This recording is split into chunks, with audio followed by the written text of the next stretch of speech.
elevate. The stacking up losses, I'm handing them out, yeah, I had to go delegate. It feel like I'm floating, I'm lost in the moment, that's why I couldn't levitate. They never believed that I would really fly, I had to go demonstrate. I had to set them straight. When you elevate, the stacking up losses, I'm handing. What's up, guys? Welcome to another episode of the Mindset Cafe podcast. It's your boy, Devin, and today we got a special guest in our alignment with helping you on your journey in mindset, in your relationships, on every aspect of life that we know mindset ties back to. We got Mike Kitko with us. He is the host of the Interwealth podcast as well as Mastermind. And as you know, mindset, wealth, who doesn't want to be wealthy, right? So, Mike, thank you so much for hopping on today with us. Devin, thanks for having me, man. I'll show up anywhere, anytime to light souls, man. Light up some souls. Thank you. So let's start off with Interwealth. You know, how did you get started, or how did Interwealth get started? Yeah, so let's talk about what stopped working. I was a Fortune 500 executive leader. I had about a 16, 17-year really nice run in corporate. I'm also a Marine veteran. So when I got out of the Marine Corps, I jumped into corporate and I started riding the ladder of success up the freaking ladder, and it went fast. And I had, big titles, and I made a lot of money, and I had hundreds of people. I was, running organizations that were hundreds of people, and I managed a $65 million business and a $350 million business, and it was all good. The money was really good, but my family wasn't good. I was drinking at toxic levels. My wife was a pharmaceutical addict. Inside of our home, it was just complete chaos. It was all conflict. My girls grew up in basically a war zone. I've got two girls. They're 19 and 21 right now, and they're thriving. But that wasn't the case, if you go back 7, 8 years ago. And literally, I was 300 pounds, and I was suicidal. And I got fired twice in about 20 months after a really long run, successful run in corporate. And the first time, fool me once, I got fired, got another job 5 months later, making, some really, really nice money. And then that lasted about 15 months, and I got fired again. And I knew at that point I had to do something different because, there was nothing clicking in my life, Devin.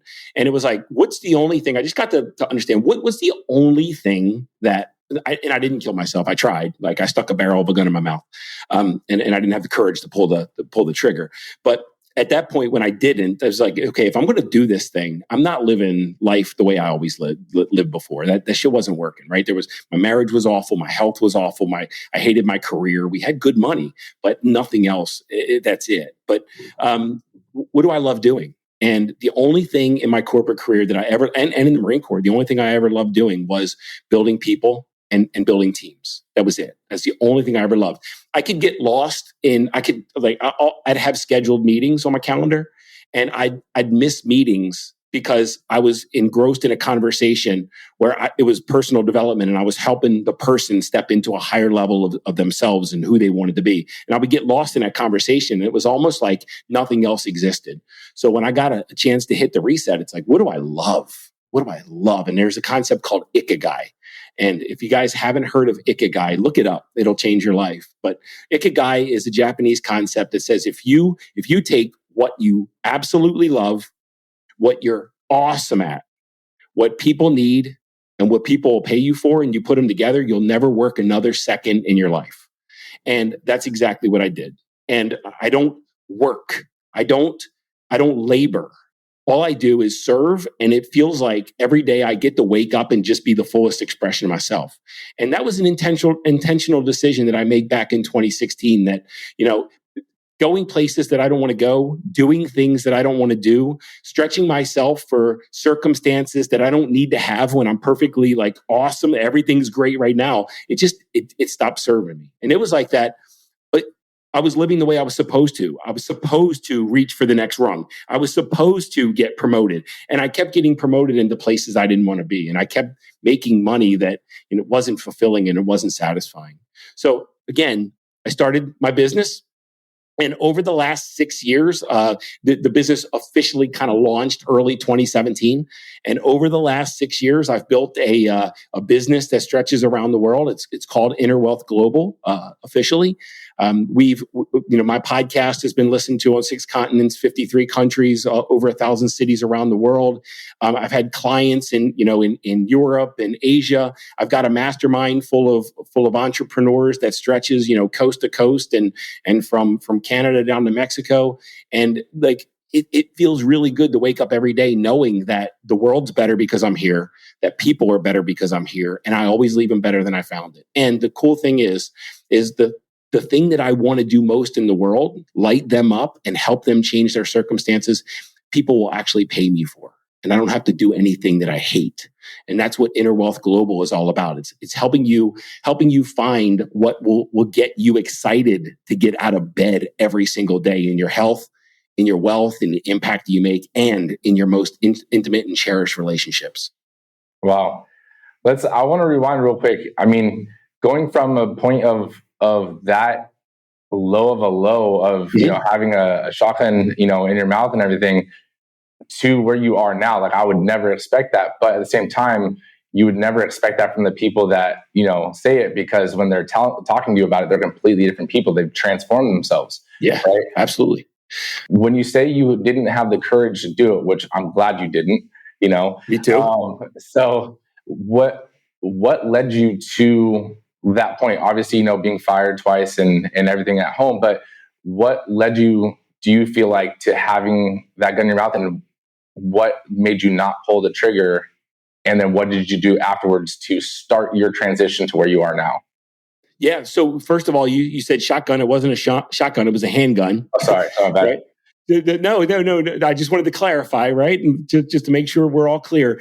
It was just that moment when you're tasting metal, and it's like, that on the other side of pulling that trigger, it's done. And the thoughts that go through your head in such an accelerated period of time, it's, the blood splatter on the wall. It's your family finding you that way. It's the cleanup. It's the mess. It's the, it's the, is my family going to make it through this? I loved my little girls dearly and deeply. And it's like, what is this going to do to them? And all that, like in a second, all that shit flashes through your mind.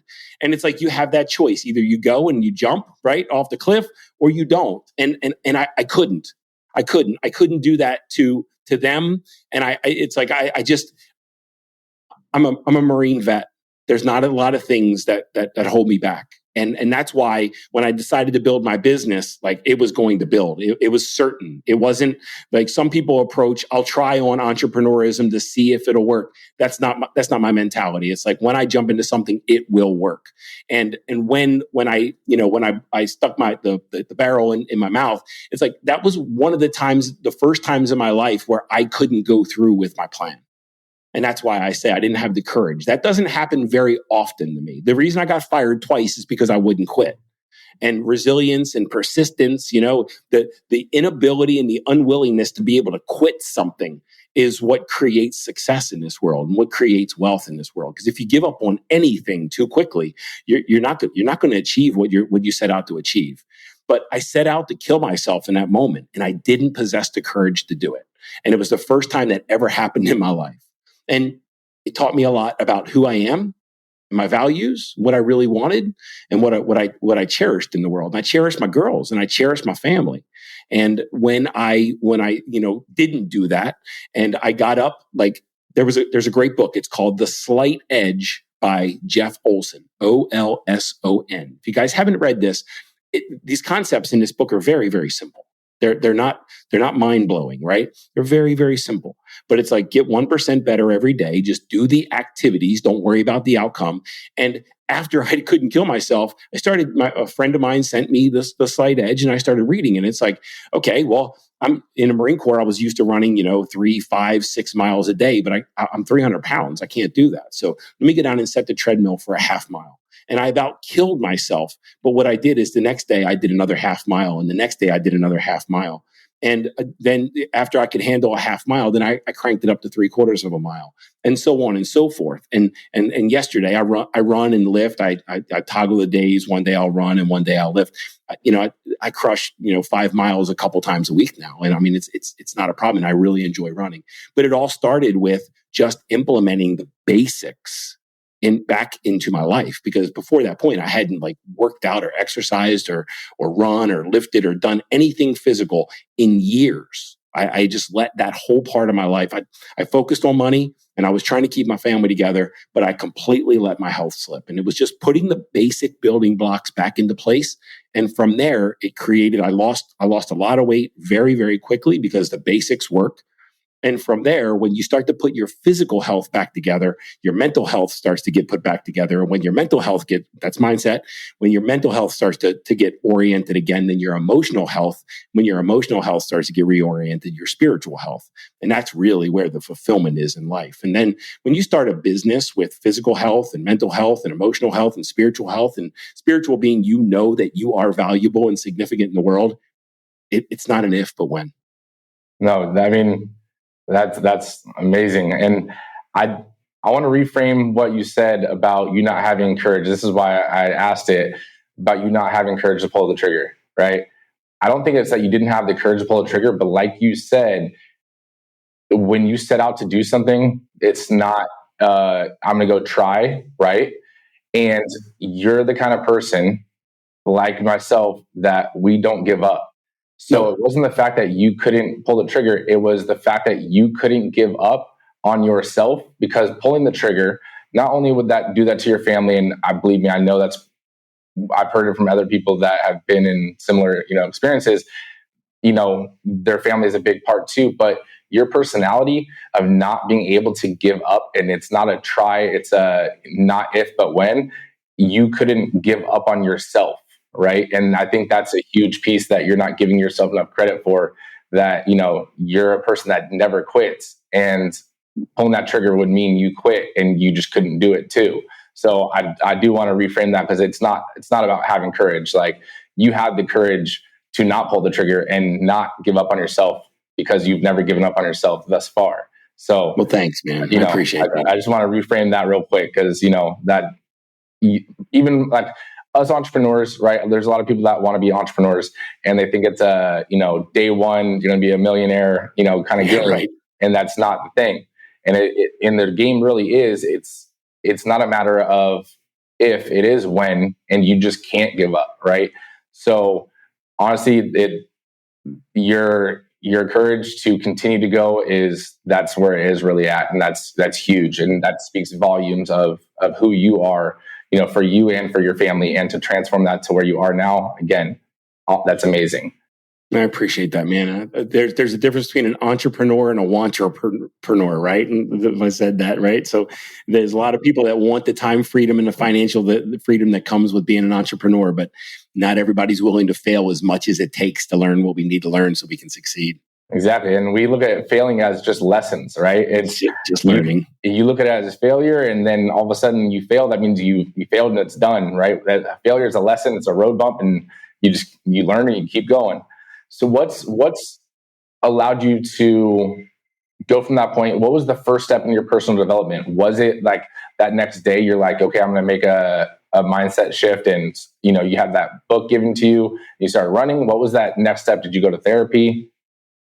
Yeah, I didn't even know what mindset was at the time. I mean, what I find is, through my corporate career, and I was 43 years old when all of that happened. All right, I'm 51 now, so I was 43, and up until that point, I had never heard of mindset. I didn't even know what it was. All I knew is, and when I read development books, and I read a lot of business books, because I've got a bachelor's in management and an MBA.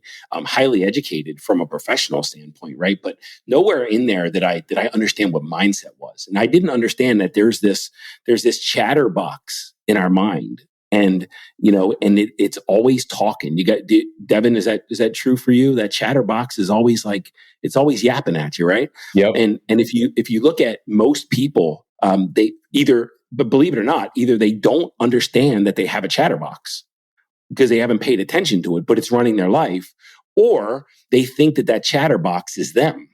They think it's literally them speaking to themselves, and it's not. Right? It's their programming speaking to them. It's mom speaking to them. It's dad speaking to them. It's your teacher speaking to you. It's that that trauma that happened in your childhood. That's what's speaking to you. It's not you.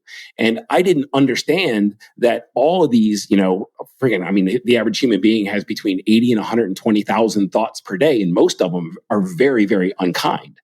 And if you don't have a healthy relationship with the fact that that voice is not yours, that's the voice of your conditioning and programming, life is really, really hard. And you're going to do things you don't want to do. And you're going to go places you don't want to go. And you're going to say yes when you want to say no, and no when you want to say yes, because there's going to be high levels of insecurity and inadequacy and insignificance. And I didn't know all this back then. But the first thing I did, like I said, I got on a fucking treadmill.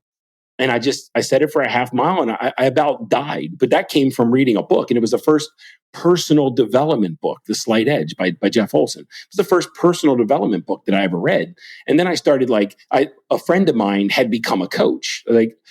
This guy that I went to the graduate school with him, and he sat next to me like the entire 2 years we were in graduate school. And he started coaching, and he called me. He knew where I was and what was going on in my life. And he had watched me like plummet. And he called me and said, "Hey, do you want some help?" And I was like, "What do you mean help?" He's like, "Well, I started coaching." And at that point I had a business coach when I was in corporate, but I didn't know what coaching was, right? That was an executive coach. That was different. But to coach someone through a struggle, through a challenge, a personal challenge, I didn't understand what that even meant. And he said, "I can help you, but if there's no skin in the game for you, then, it's not really going to be valuable to you." And I'm like, so let me get this straight. I got to fucking pay you to be my friend. And he's like, "Well, I'm not going to be your friend." That's the whole point. I'm not going to be your friend. I'm going to challenge you to grow. And so we did that. And we did that for a few months. And when you give me, Devin, and you're probably exactly like this, when you give me a book, and when in that book, I'm going to get 10 seeds that are going to pull me to 10 different books.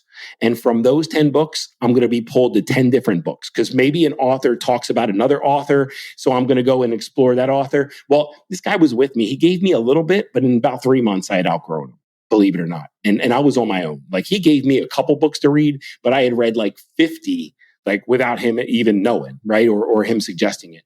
So it was like, you get me started, and I'm a self-starter, and the momentum builds itself, right? That's why I'm a successful entrepreneur, because like we get pulled forward because of our vision. We don't run from pain. But that's all I had done up to that point, is just run from pain, run from that chatterbox that I didn't know existed. And the whole transition happened because I just put the basics back in place. And I'm going to share a really cool acronym with you. It's OWNER: oxygen, water, nutrition, exercise, and rest. And those are the basic building blocks of well-being, of just personal well-being. And what I realized, if you look at Maslow's hierarchy of needs, you've got basically, and I'm gonna like use different words, but the bottom rung is the physiological aspect of your well-being. The second rung is the mental aspect. The third rung is your emotional aspect. The fourth rung is the spiritual, or is the social, and then the last rung is spiritual. And what happens is people try to achieve the social.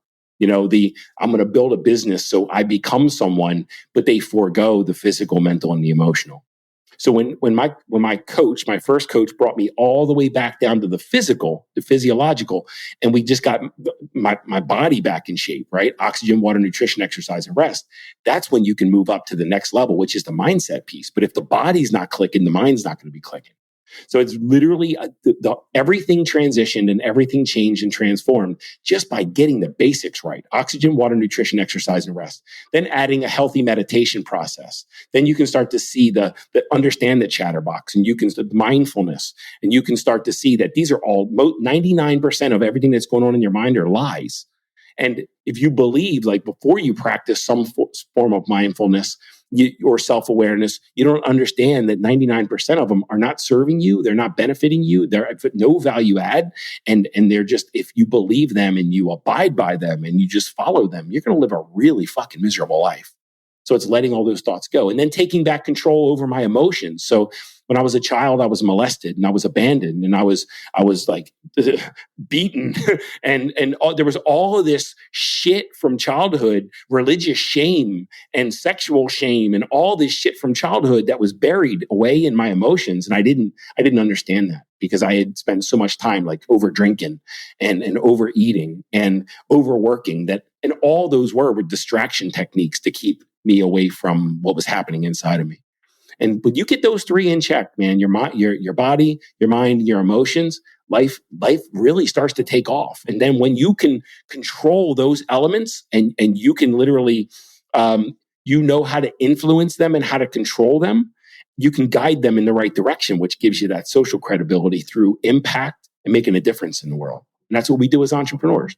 Well, that's first off, that acronym, even though it's so simple, I love the acronym owner. Yeah, good, right? Yeah, that's like no one's ever put it to the acronym before. That's a good one. I didn't make it up, man. So make it your own. No, that's cool. Just to touch back on a couple things before diving into Interwealth and some of the stuff we talked about before we hopped on today. I completely, honestly, I thought I was alone in the sense of like kind of outgrowing some of the mentors. Like when I launched the franchise, I hired a franchise mentor who launched his own franchise. So I hired someone that has walked the path before, right? And he didn't tell me to, but once he was teaching me, I was reading books and I was doing other things. And all of a sudden, like, we're getting into it. I'm like, yeah, like I did that already. Like, what's next? And he's like, what are you talking about? And I was like, yeah, like I read this. Like they said to do all these things. I've done them. And he was like, dude, like you're moving a lot faster than a lot of the curve. And so I thought that was just me, but that self-starter thing, I completely resonate with that. And I'm glad I'm not alone on that too. That's awesome. Yeah, there's an author, and right now I'm dropping his name and I can't remember it. And he has leadership books, and I'm doing him a great disservice because I'm getting ready to share what he kind of teaches, but the book is called The Right Team Player. Okay. I'm drawing a blank. It's like the effective team player or the right team player. But anyway, what he talks about is the people that you really want around you and on your team, if you really want to get progress, they possess three qualities. They're hungry, they're humble, and they're smart. And what you just described is you're hungry, you're humble, and you're smart. I'll have a coach because I'm humble. I know that I don't have it all figured out. That's humility. There's no shame in, like, success is a team game, man. It's a team sport. So when somebody's humble, that means they've basically acknowledged and admitted to themselves that I can't do it on my own, and I'm willing to accept support from somebody. Right? When you're hungry, you're just like, I'll consume anything that comes in my way that'll be favorable, that'll create some sense of favorability in my life. And smart, that means we can absorb what we're learning and we can retain it and we can effectively utilize it in our life and implement it. So you get what you just described is you're hungry, humble, and smart. And when I look for students, I'm looking for people that are hungry, humble, and smart, because if they don't possess one of those, something's going to be upside down, right? They're not going to get the progress, or they're not going to get the traction that they really want. No, definitely. And there's so much knowledge and there's so many things out there in the world that if you think you know it all, then you're only kind of hindering yourself because you can't know it all. And there's someone that's already done it. And for me, I value time. And when I usually say that, people were like, oh, you just want to have time freedom. No. When I say I value time, I value the time someone else has already spent walking the path ahead of me. That's right. So I can shorten my path. And, I value the time you spent in the trenches, right? So that's huge. And I'm glad we're definitely aligning that. And speaking on like going back and rewinding a little bit to that subconscious and that reliving and thinking who you are from your teachers, your parents, the traumas and all the other voices inside you. There was a story, Leslie Brown or Les Brown? Les Brown, yeah. Yeah. So he was a twin and he was labeled growing up through school as actually the dumb twin. And he was in class, or it wasn't even his class. He was waiting for his friends and the teacher called on him to basically solve the problem. And he put his head down and told the teacher he couldn't solve it. And then he told the teacher he wasn't in the class. And then everyone was laughing. And the teacher asked why they were laughing. And he said, and one of the girls basically in the class said, oh, that's the dumb twin. Right. And then Les Brown basically nodded. And then he walked up to the teacher called him up and he said, "What was that?" And he said, "Yeah, it's true. I'm the dumb twin." And the teacher basically scolded him. He said, "Son, I never want to hear you say that again." And then all of a sudden it was like this enlightenment of him, where tears were running down his face, where it was okay for him not to be labeled as that and have that, acceptance. So, and now we know him today as, this huge influential, person that is one of the most sought out people in everything. And you never know he was the dumb twin, quote unquote, right? Yeah. Look, we talk about mindset, and all mindset is there's beliefs that you're holding right now that aren't serving you. And there's beliefs and there's stories that you're holding and you're telling yourself that just flat out aren't true.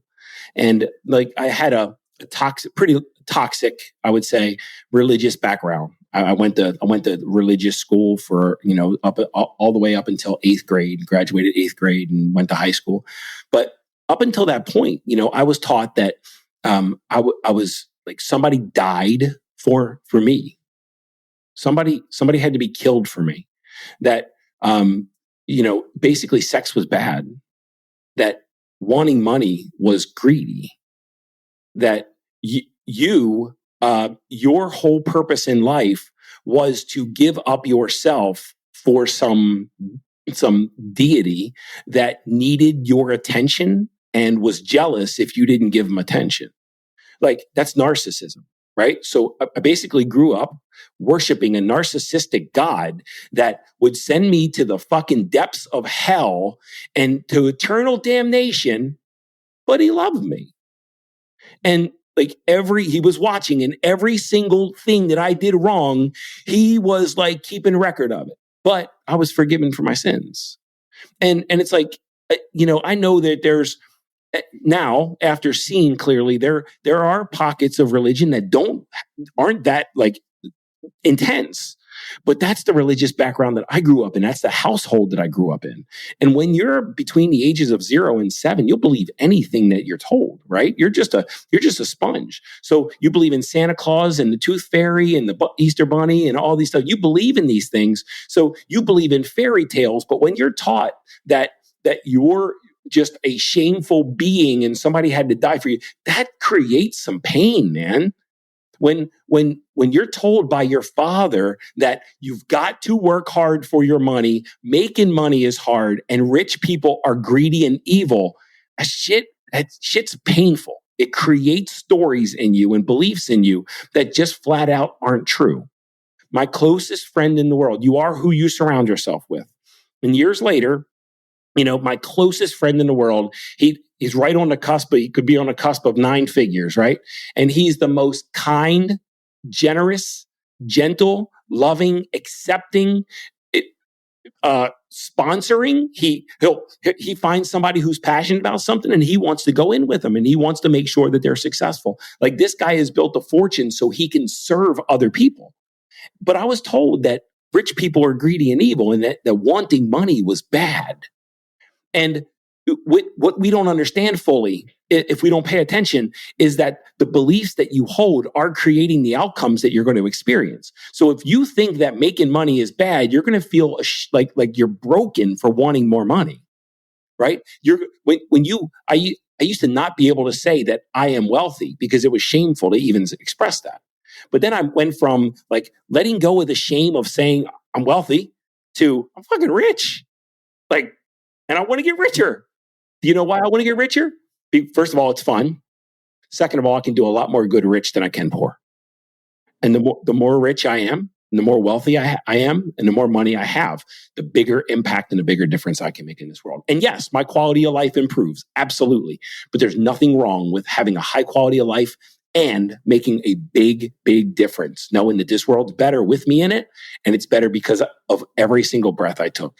But again, going back to that 0 to 7 years old, that is so counter to what I was taught that was true about this world. My parents did the best they could. They taught me the best they could, but they had a lot of shit wrong. And that's why we were broke when I was a kid. That's why we struggled when I was a kid. That's why they couldn't afford me new shoes that everybody else had because they were broke. It was all because of their money mindset. And if you think that money's bad, if you think the rich are evil, if you think the rich are greedy, if you think there's not enough to go around, if you think that money is life, if you think that the more I have, somebody else doesn't have, if you think that asking for reciprocation for the service you offer, if you feel any glint of guilt or shame over that shit, you're dealing with really toxic money beliefs. And it's time to let that shit go. And that's what money mindset's all about, Devin. No, I mean, that's actually what I was going to want to talk about from our last call we had before today was money mindset, and our conversation in that was so awesome. And, how money is a tool, right? It's something that if you're a shitty person without money, you're going to be a shittier person with money. If you're going to amplify you, that's all. Yeah, exactly. There it is. It's an amplifier, right? If you're a giving person without money, you're going to be even a bigger giving person with money, right? It's solely a tool that amplifies your personality, your traits, right? So from our conversation, right, with that money mindset, what's one thing that, you teach or you talk about that allows people to kind of start transitioning their thoughts around themselves and money? Yeah. So let's talk about mindset overall, and then we'll hone in on money. All right. So if you look at your health, if you look at your bank account, if you look at the quality of your relationships, like I don't have friends. I have allies. I don't have friends. Friends waste time together. I don't have friends. I have people that when we're together, they make me better and I make them better. I don't want friends. I want allies. I want people where together we're more than we are alone, right? My marriage is now an allyship. It's not like a relationship. It's an allyship. I'm better because of her and she's better because of me. It's an exponential bond. But if you look at the impact that you've had in the world, if you look at every aspect of your life and your circumstances and who you are and where you are, they're all a product of the beliefs and the stories that you're holding right now. These things haven't happened to you. These things have happened because of you. And first of all, it's taking complete ownership of that my health is a product of my decisions. And if I have shitty health, then they're a product that health is a product of my shitty decisions. If I'm wealthy, that's a product of my awesome decisions. If I'm broke, that's a product of my shitty decisions. And decisions come from beliefs and stories. And it's getting down to the root cause. Look at your circumstances. Look at your if you have any financial struggles whatsoever, somewhere there's a shitty money belief that you're dealing with. And it could be that there's not enough to go around. Making money is hard. I got to do shit that I don't want to make money, right? That making money can't be fun. Like, holy crap. I mean, when I'm up on stage, and I shared before we jumped on here, I shared with Devin about an event that I just held and the payday that we got from people joining my mastermind. And for a couple hours, I share some light, and then money goes into my bank account and my business grows, right? But I do it in a way that's fun. It's completely aligned with me. It's Ikegai. It's not from a place of stress and struggle. And because if that's what you think is required in order to make money, when making money comes easy, you're going to feel like you're doing something wrong. So making money is not hard. Making money is only hard for people who choose to make making money hard. And that's the product of a belief. So it's examining. Money mindset is about examining what do you think about money and what do you think about wealth and what do you think about people that are rich and what do you think about what it takes to create wealth in your life.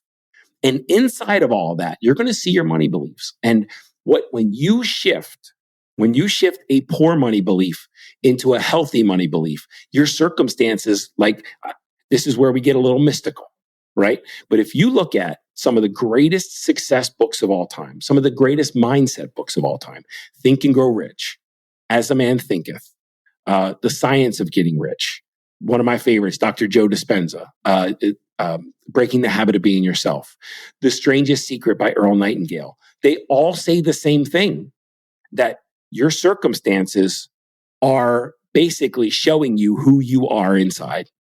And when you change who you are inside in your mind and in your emotions, life literally like wraps different circumstances around you to reflect what's happening in your mind and body. And you don't need to do this through force. And this is, we call it the law of attraction. And I don't love that because it's too like new pop culture. But literally, when you change the way you think of things, the things you think of change. And when you feel differently about yourself, how you show up changes. When you think different thoughts, the world that you see and recognize literally changes before your very eyes. And if you think you're a piece of shit, life is literally going to show you, and it's going to wrap evidence of how that belief is true in your life. And when you think that you're awesome, life is literally going to wrap new circumstances around you to prove that that's true. Same thing with money. If you think broke, if you feel broke, you're going to stay broke. If you think rich, if you feel rich, you're going to become rich. You're going to be rich. And when you realize that you are the creator of your circumstances, that's when the fear of losing, the insecurity, and that's when the stories and the beliefs that I'm not good enough, I can't have it. What if something bad happens? What if these things start to go away because you realize you're the maker of your circumstances. You're not the victim of your circumstances. As a man thinketh, so he is. And this is true. It's all about mindset and controlling the narrative that's happening in your mind and body. No, definitely. And I think it almost kind of ties into the fact of like the world isn't how the world is. The world is through the perception of the viewer, right? It's just perception, and you can view the same thing 5 different ways. It's just how you choose to view it. But to aid in what you're saying, it's almost like the red car theory. Have you heard of it? Absolutely. 100% chance. So for those that don't know what the red car theory is, how many red cars did you see driving today? Right? If you try to think about it, you're like, well, I don't actually think I saw any. There was probably 10 on the road.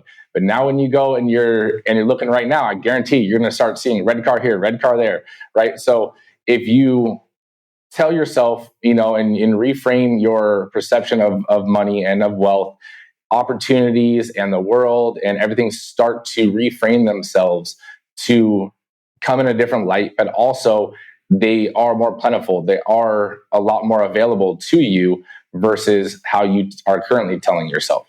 Would I be right in that? So I'm going to tell 2 stories that tie right into that. So listen, if I know we'll get to this later, but if you go to my website, interwealthglobal.com/CYD-course, choose your destiny course. So CYD-course, and I'll send a link to Devin. Go get that and use the coupon code video course, and you can get my full video course for free. All right. And there's a 3-step process, and I'll share all that with you, Devin. There's a 3-step process to creating anything you want in this world. And that's what this course is about. And that's what my teaching and that's what my workshops are about, right? It's clarity, certainty, and commitment. Very simple. And I use these words because they're sticky. Clarity, certainty, and commitment. The first thing is getting clear about what you want. So you'll see in your life whatever you're clear about. Most people, do you know the reason that most people don't have what they want? Because they don't know what they want. They know what they don't want, but they're not clear about what they really want, what they're really after. They'll tell you they do, but when you really dive in, they know that they're running from bankruptcy. They're not running towards, being rich. So they might be so scared. They're just like trying to stay out of bankruptcy and just make it the month to month. And when we look at, the entrepreneur world, we're exceptions. 95% of the world is living in survival mode. They're month to month, day to day, and I'm surrounded by successful entrepreneurs, and that survival mode shit that doesn't show up in my life. But sometimes when I'm with professionals and corporate people and stuff like that, I'm seeing that most people, 95% of people, are in survival mode. No matter how much money they have, they're running away from loss. They're running away from not having. They're running away from being lonely. They're running away from what they don't want. And when you get really, really clear about what you do want, it starts to show up in your life. And that's the red car theory. The second step is certainty. And this is mindset. There's worry, there's doubt, there's fear in your mind. And it's, what do I do with all this stuff? And it's these beliefs that we hold, these stories that we tell ourselves. It's letting go of unhealthy beliefs, letting go of painful beliefs, letting go of these shitty stories that are flying around in our mind. And if we do that consistently through a mindfulness practice, and I meditate like every single day, and I create meditations, they're available through my platforms. I create meditations and I guide meditations that help you get into your subconscious and let those shitty beliefs go and replace them with healthier beliefs. That's certainty. So this is why I say it's not a matter of if, it's when. Like in my mind, when I set a goal, it's already done. Now I just go about the work of seeing what's already true inside of me, true in the world. And the last step is commitment. And this is just don't give up part, right? This is about taking inspired action, being patient, and don't quit until you see evidence of your clarity, of your vision show up in your life. And you can have anything you want in this world, but you've got to get clear about what that actually is. And when I was in corporate, all I was doing was running away from not having any money. That was it, because they're the beliefs and the stories that I held. But I see it time and time again. There's this client named Jordan that I had. And Jordan was one of my first premium clients. And we sat down and we created a vision: health, wealth, impact, love, right? His relationships. And we created a vision for his life. And he lived in St. Louis with me. But part of his vision is he was a teacher and he didn't want to be a teacher anymore. He wanted to own his own business, and he wanted to have financial freedom and time freedom, move his family to the mountains. And he wanted to spend more time on hiking trails. And when he created a vision, he said, "Mike, is this even possible?" I said, "No, it's not possible. It's done. Let's fucking crush it." And right now, Jordan lives in Colorado. He has 5 territories in a franchise. He's got operators in all those franchises. He's got another business project that he's doing, but he works about 5 hours in his franchise, and he's just got mailbox money that just keeps coming in. He's living that life. In fact, he's living three iterations of that vision, because he got clear on what he wants, and he just got really certain through mindfulness. And he just stayed committed until it was true. And there's a new client that I just started working with about 2 months ago. And he has a business, and he built a pretty toxic culture. His employees would bully him, and he was scared to lose them. He was living at high levels of insecurity. So he would let the employees run his whole business and tell him no. And I just started working with him, and he got clear about what kind of culture he wanted to build. And when he got clear, this is amazing. As soon as he got clear, people started quitting, and he started kind of freaking out. I'm like, man, you can't have the culture you want with those people. And when he started interviewing, a whole nother level of quality people started coming in his door, because he got clear about what he wanted, and he stopped being afraid of losing those people that he didn't want. Does this make sense? Definitely. If you're not clear about what you want, you're not going to get it. But as soon as you get clear, watch out, because you're going to get it. No, 100%. And once that clarity comes in, and you start telling yourself, this is what you want, this is how you need it to be or want it to be, and you start taking action towards that, and your perception changes, everything starts to turn full circle. Absolutely. This, honestly, I feel like we can keep going for another, hour and a half, but I know this episode's been full of a million nuggets of knowledge. What if you had to, let's say today's the last day on earth, right? You had to basically leave one lesson, one piece of advice. What would that one lesson or advice be? I would gather as many people as I could, Devin. And I would say, here's the greatest, I'm getting emotional. Here's the greatest lesson that I've learned over the last 7 years. And it's something that I know I wasn't taught, but it's something that I had to learn the hard way. And I learned it through living a life that I hated, but now living a life that I get excited to wake up to every day. And that it's this simple, I don't know, it's a cheeky quote, I guess, a thought. It's life wants for me whatever I want for myself.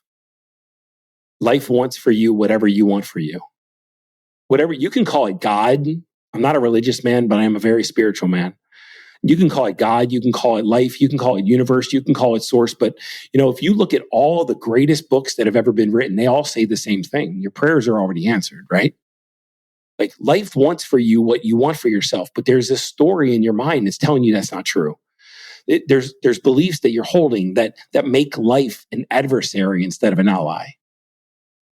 But when I saw it with my own eyes, that when I chose to start a coaching business, and it was almost like, I mean, I couldn't believe that this was happening.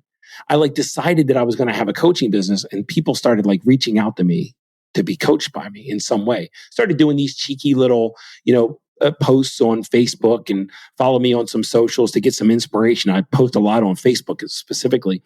I started doing that, but at a very amateurish level.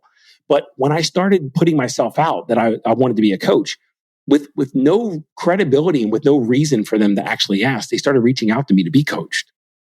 Like I realized that all I had to do was know, like beyond the shadow of a doubt, what I wanted, and I was going to get it. And I've seen it too many times come true in every aspect. I filed for divorce from my wife when I broke out of my over drinking and when I started my journey, and my wife didn't want anything to do with it. She just wanted to go back to that old freaking like toxic environment. And I wasn't having it. So I filed for divorce.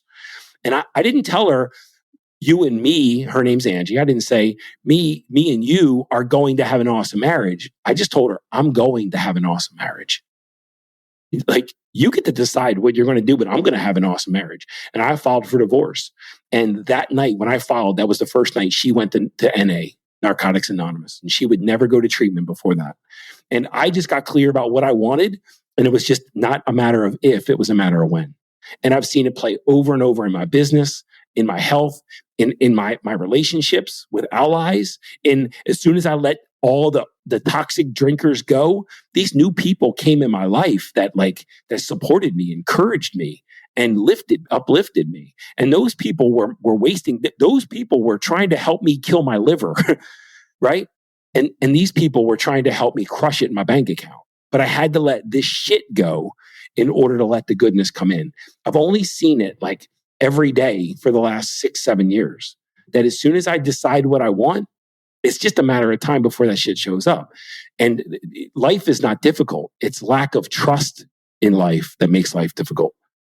And life wants for you whatever you want for you. You just got to decide. And God, universe, life, is just ready to deliver it. But most people are living like you got to fight for what you want. And it's not true. It's not true. It's only true if you believe it's true. Wow.